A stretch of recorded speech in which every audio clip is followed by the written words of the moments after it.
Kali ini kita bicara tentang self-love ya. Dulu, banyak sekali perdebatan di antara kami, para mahasiswa psikologi, sekitar tahun 2010-2009 gitu ya, tentang yang namanya self-love. Mahasiswa waktu itu sangat yakin kalau yang namanya self-love itu artinya aku menerima diriku sendiri apa adanya.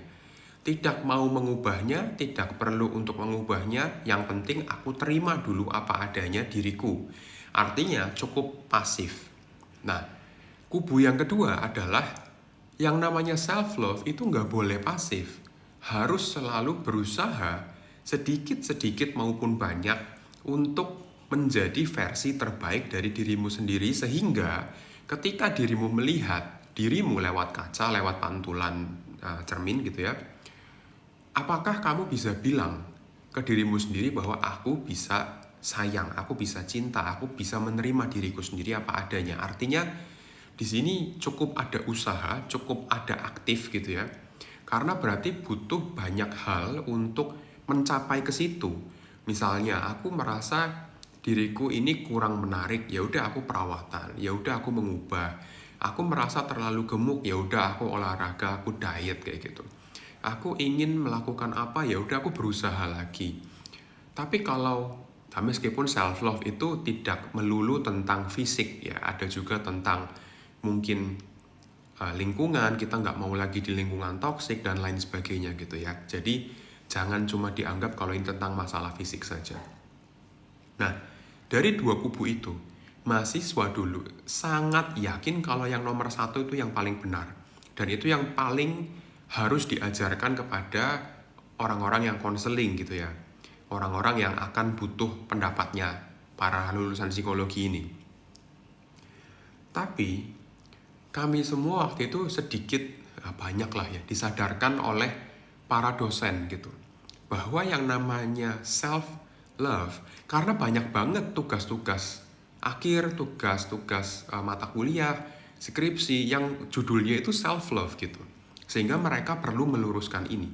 Yang namanya self-love itu bukan tentang menerima diri sendiri apa adanya. Kata kuncinya apa adanya gitu ya. Tapi lebih kompleks dari itu. Artinya apa? Kita harus tahu dulu kenapa dia itu menerima diri sendiri apa adanya. Kenapa dia self-love, kenapa dia harus melakukan itu. Kalau dia nggak melakukan itu memangnya kenapa? Ada dinamikanya di sana yang harus kita tahu. Baru kita bisa menyimpulkan atau diri sendiri bisa menyimpulkan apakah aku perlu untuk melakukan itu. Apakah aku perlu untuk melakukan self-love? Apakah aku perlu aktif atau lebih pasif dalam melakukan self-love itu? Jadi nggak melulu tentang, oh berarti harus aktif, harus pasif, harus menerima diri sendiri apa adanya dulu. Enggak, bukan. Tapi cari tahu dulu tentang klien itu secara mendalam gitu.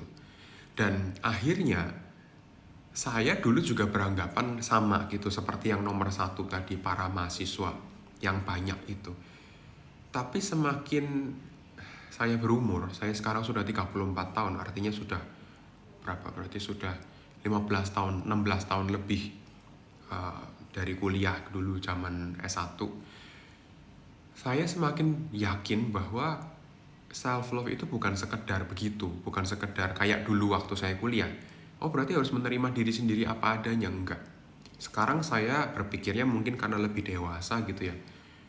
Oke, untuk diri saya sendiri, saya ingin yang terbaik untuk diri saya, sehingga ketika saya bisa mencintai diri saya sendiri apa adanya ketika saya lihat kaca gitu, saya bisa menunjukkan diriku sendiri dengan lebih baik di orang lain, di depan orang, lebih percaya diri, lebih disukai. Aku juga lebih suka sama diriku sendiri yang sekarang, dan bisa membahagiakan orang-orang, termasuk keluarga saya gitu. Jadi bisa membanggakan juga. Jadi ada banyak proses aktif di sana. Dulu saya sangat obesitas. Saya berusaha untuk nurunin berat badan, ngatur makan, olahraga. Dan saya waktu itu turun berarti hampir 50 kilo, bayangkan. Dulu saya 140 kilo, tapi balik lagi, bukan melulu tentang fisik. Tapi dulu lingkungan yang saya datangi itu dulu adalah lingkungan-lingkungan yang sebetulnya sangat baik, tapi sayanya itu punya pemikiran yang mental blocknya banyak gitu. Dan akhirnya saya pengen lebih sayang lah sama diriku sendiri. Orang mereka aja sayang gitu kan. Kenapa saya nggak bisa sayang sama diriku sendiri dan menutup diri dari orang-orang baik seperti itu? Nah, itu juga salah satu bentuk self-love yang saya kembangkan. Tapi ya, balik lagi ya. Self-love itu sesuatu yang kompleks.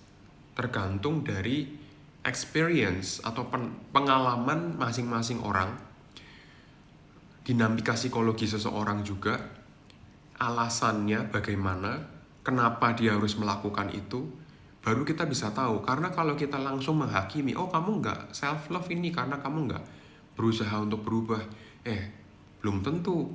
Bisa jadi dia nggak bisa atau nggak mau berubah karena dia punya halangan tertentu yang sehingga dia harus pasif, tapi dia tetap bisa untuk self-love. Kayak gitu loh. Meskipun iya memang pasti ada negatifnya, pasti ada salahnya gitu.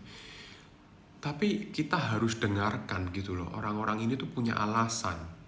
Jangan langsung menghakimi kan gitu. Meskipun ya saya menyadari juga gitu bahwa akhir-akhir ini itu banyak sekali pergeseran makna self-love. Banyak sekali. Dipikirnya self-love itu yang harusnya adalah lebih aktif, berubah dan lain sebagainya, akhirnya mundur lagi kayak dulu lagi. Bahwa self-love itu artinya aku nggak usah berubah, nggak apa-apa. Kalau aku berada di lingkungan toksik ya udah terserah aku, kan pilihanku. Berada dalam kondisi yang life threatening secara kesehatan, misalnya karena obesitas, karena kesehatan yang memburuk, karena pilihannya sendiri, nggak apa-apa, kan ini aku berarti menerima diriku sendiri apa adanya gitu. Berarti lingkungan toksik, penyakit, apa yang ada dalam diriku, ya aku terima juga. Sampai segitunya gitu loh. Nah itu kan bergesernya sangat jauh. Kalau itu saya kurang setuju.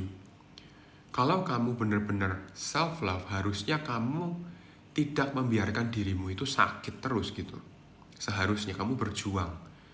Dan self-love itu sekarang ya, itu diperparah lagi dengan kalau aku punya keputusan seperti tadi, berarti orang lain itu harus menghormati aku, harus menghormati keputusanku. Kalau orang lain nggak mengikuti atau nggak menghormati keputusanku untuk self-love dengan cara seperti ini, berarti orang lain itu penuh dengan kebencian.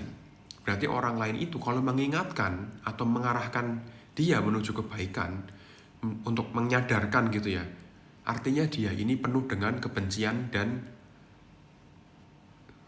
kurang bisa menerima lah gitu ya, menghina bahkan. Nah itu yang sudah bergeser jauh, yang seperti itu saya nggak setuju banget.